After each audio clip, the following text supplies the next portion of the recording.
విజయనగరం జిల్లా బొబ్బిలి మండలంలో వెంగళరాయసాగర్ కాలువ పూడికతీత పనులను ఎమ్మెల్యే ఆర్వీఎస్కేకే రంగారావు ఇరిగేషన్ అధికారులతో కలిసి పరిశీలించారు. రైతుల విజ్ఞప్తి మేరకు కాలువ పూడికతీతకు నిధులు మంజూరై పనులు ప్రారంభమైనట్లుగా తెలిపారు. కాలువ విస్తరణతో కమలాపు చెరువుకు సాగునీరు చేరి రైతులకు మేలు జరుగుతుందన్నారు. ఈ పనులకు సహకరించిన ముఖ్యమంత్రి, ఉప ముఖ్యమంత్రి, జలవనరుల శాఖ మంత్రికి కృతజ్ఞతలు తెలియజేశారు. రంగరాయపురం, చల్లారపొలస, రంగరాయపురం రైతులు నా దగ్గరికి వచ్చి మా స్వామివారి చెరువుకి మీరు ఎలాగైనా నీరు వచ్చే వసతి కల్పించాలని మరి అవాళ రైతులందరూ కూడా కోరడం జరిగింది.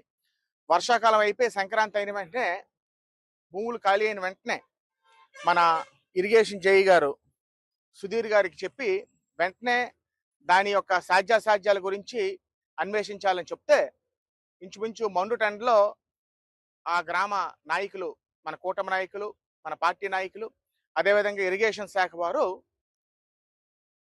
కూలంకుషంగా తిరగడం జరిగింది. మొత్తం ఏరియా అంతా కోటి చెరువు గెడ్డ తాలూకా క్యాచ్మెంట్ ఏరియా కొండంచు నుంచి పూర్తిగా సర్వే చేసుకొని వచ్చి ఒక కొలిక్కి తీసుకొచ్చి ఇవాళ ఆ బట్టిని బాగు చేయడం జరిగింది. ఆ బట్టి పనులే హైవే దాటాక మన గుంటూరువలస గ్రామానికి చెందినటువంటి కమలపు చెరువుకి వెళ్ళే లోపు ఇవాళ ఆ పనుల్ని సందర్శించడం జరిగింది. తప్పకుండా రైతాంగానికి ఏ విధంగా అయితే ఉపయోగపడి రైతాంగానికి సాగునీరు అందించే విధంగా ఎల్లప్పుడూ కూడా ఈ కూటమి ప్రభుత్వం, మా నాయకులు, మేము పనిచేస్తామని